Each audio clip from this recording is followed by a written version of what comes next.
देखो सलीम, तुम्हें अपने बड़े भाई से मिलना होगा। सलीम की बीवी नाहिद ने कहा। सलीम ने कहा, मगर नदीम भाई को मेरी गलतियां निकालने के सिवा आता ही क्या है। नाहिद ने फिर जवाब दिया, गलतियों की तरफ इशारा करने वाले अपने होते हैं, गैर नहीं। सलीम गुस्से में आ गया। हूँ, बड़े आए मेरी गलतियां निकालने वाले। नदीम और सलीम दोनों भाई थे।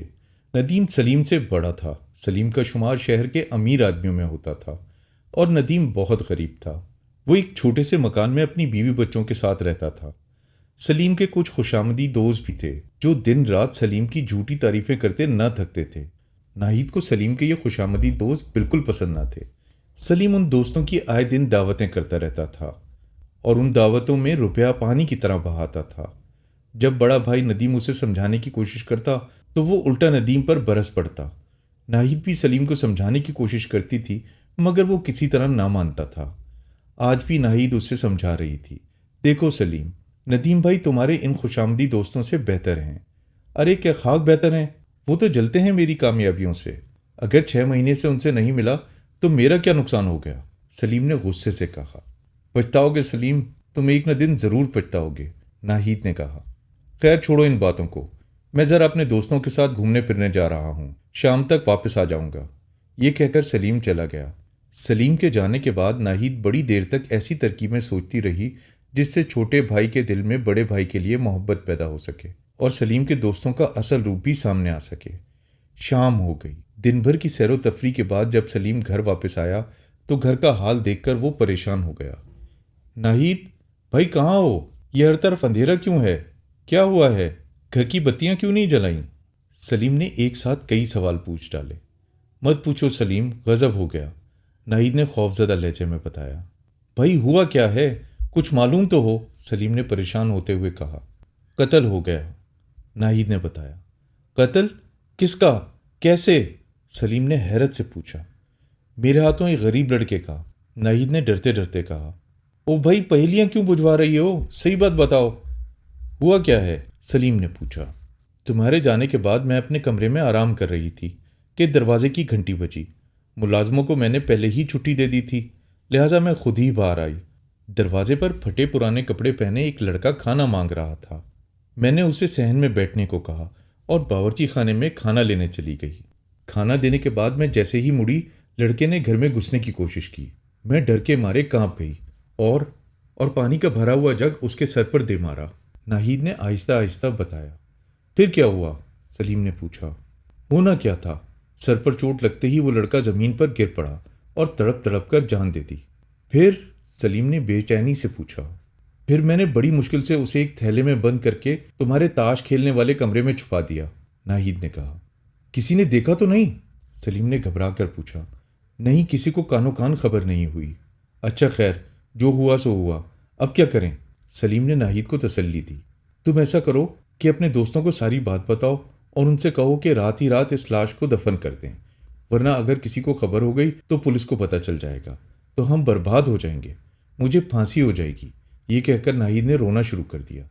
नहीं नहीं, तुम फिक्र ना करो, मैं अभी दोस्तों के पास जाता हूँ, सुबह तक सब सही हो जाएगा, सलीम ने कहा और फौरन अपने दोस्तों की तरफ रवाना हो गया। पहले वो अपने दोस्त अहमद के पास गया और उसे सारी बात बताई और अपने साथ चलने को कहा, मगर अहमद ने इनकार कर दिया और कहा, माना कि यह सब इत्तेफाक से हो गया, मगर जुर्म को छुपाना भी तो जुर्म है, मैं तुम्हारी मदद कैसे कर सकता हूँ? अरशद और वाहिद भी इस काम में तुम्हारी मदद हरगिज नहीं करेंगे। अपने दोस्त अहमद का ये जवाब सुनकर सलीम को बहुत गुस्सा आया, मगर वो खामोश हो गया। फिर उसने एक एक करके अपने सारे दोस्तों से कहा, मगर कोई भी उसकी मदद करने को तैयार ना हुआ। आधी रात गुजर चुकी थी। आधी रात गुजर चुकी है और अब तक आपका कोई दोस्त नहीं आया, नाहिद ने परेशानी से पूछा। वो नहीं आएंगे, सलीम ने शर्मिंदा होते हुए कहा। मैं तो पहले ही कहती थी, वो सब मतलबी हैं, नाहिद ने तंजिया लहजे में कहा। अब तंज किए जाओगी या कोई रास्ता भी बताओगी? सलीम ने कहा। बताना क्या है, तुम नदीम भाई के घर जाओ और उनसे मदद मांगो, नाहिद ने कहा। नदीम भाई के घर किस मुंह से जाऊं? मैंने उनके साथ बहुत बुरा सलूक किया है। वो तुम्हारे बड़े भाई हैं, मुश्किल वक्त में कभी तुम्हें अकेला नहीं छोड़ेंगे, यही तो भाइयों की पहचान होती है, नाहिद ने इत्मीनान से कहा। ठीक है, तुम कहती हो तो चला जाता हूँ, वरना मेरी हिम्मत नहीं पड़ती, सलीम ने कहा और फिर अपने बड़े भाई के घर के लिए रवाना हो गया। सलीम को अपने घर देखकर नदीम ने हैरत से पूछा, इतनी रात गए, खैरियत तो है? मैं आपसे शर्मिंदा हूं भाईजान, सलीम ने शर्मिंदगी से कहा। कोई बात नहीं, छोटों से भूल हो ही जाती है। आओ अंदर आओ, नदीम ने कहा। फिर सलीम ने उसे सारी बात बता दी। नदीम अपने भाई की कहानी सुनकर परेशान हो गया और फौरन उसके साथ रवाना हो गया। दोनों भाइयों ने मिलकर सुबह होने से पहले लाश को दफन कर दिया। नाहिद की बात सच निकली। नदीम ने ऐसे आड़े वक्त में भी ये साबित कर दिया था कि खून का रिश्ता आखिर खून का रिश्ता होता है। सलीम ने नदीम से अपने सलूक की माफ़ी मांगी और नाहिद से वादा किया कि वो आइंदा अपने बड़े भाई का हर तरह से ख्याल रखेगा। सलीम ने अपने मतलबी दोस्तों से मिलना बिल्कुल ख़त्म कर दिया, मगर उन्होंने उसके खिलाफ साजिश शुरू कर दी। एक दिन सब सलीम के घर पहुंचे। सलीम ने उन सबको एक साथ देखकर गुस्से से पूछा, अब तुम यहाँ क्या लेने आए हो? सलीम, हम सब एक मुसीबत में फंस गए हैं, वाहिद बोला। जब मैं मुसीबत में था तो कोई मदद के लिए तैयार नहीं था, सलीम ने गुस्से से कहा। हमारी और तुम्हारी मुसीबतों में बड़ा फ़र्क है सलीम, अहमद ने कहा।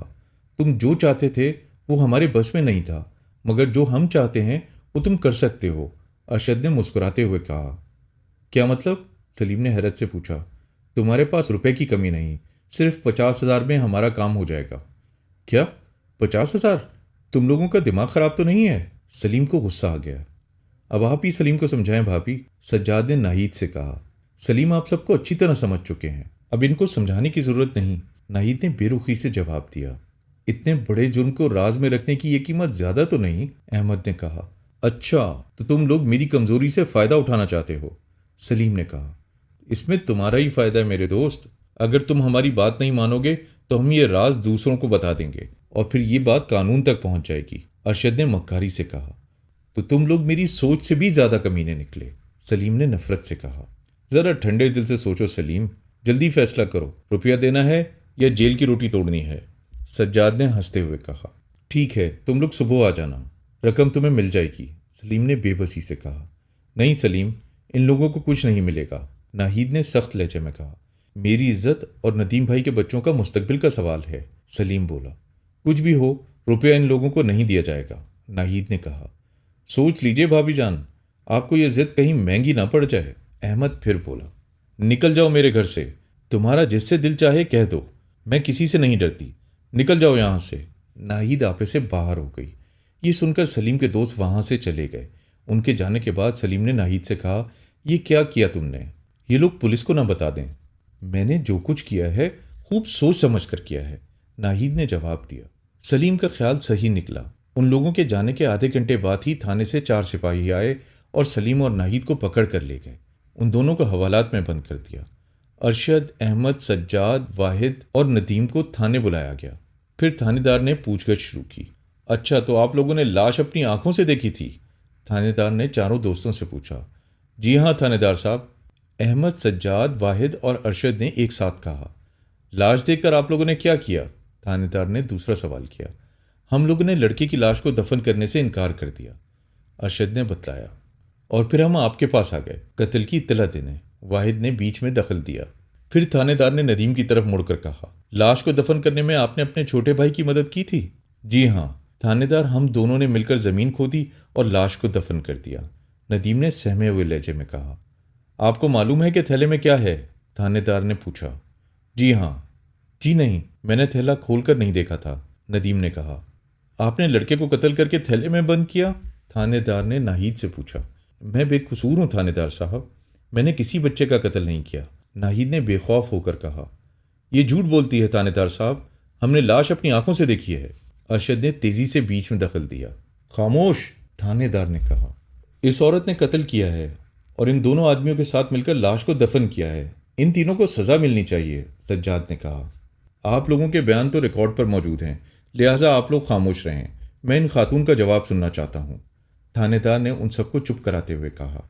अरे ये क्या जवाब देंगी थानेदार साहब, आप जमीन से लाश निकलवा कर खुद देख लें, अभी पता चल जाएगा कि कौन बेकसूर है, वाहिद ने मशवरा दिया।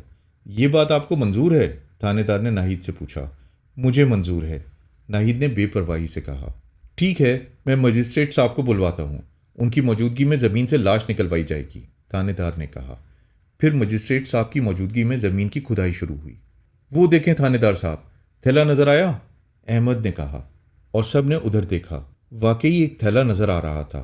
सिपाहियों ने ज़मीन में से थैला बाहर निकाल लिया और जब उसका मुंह खोला गया तो मजिस्ट्रेट, थानेदार और वहां मौजूद सब लोग हैरतजदा रह गए। उस थैले में कोई इंसानी लाश नहीं थी, बल्कि प्लास्टिक का कुत्ता था। नाहिद ने मुस्कुराते हुए कहा, मैंने पहले ही कहा था ना थानेदार साहब कि मैंने किसी लड़के को कत्ल नहीं किया। फिर थानेदार के पूछने पर नाहिद ने बताया कि मैंने अपने शौहर को उनके खुशामदी दोस्तों का असल रूप दिखाने के लिए ये फर्जी कहानी गढ़ी थी। सारी कहानी सुनकर मजिस्ट्रेट और थानेदार के अलावा नदीम और सलीम ने भी नाहिद की जहानत की तारीफ की, जिसकी वजह से सलीम को अपने दोस्तों के असल रूप का पता चल गया।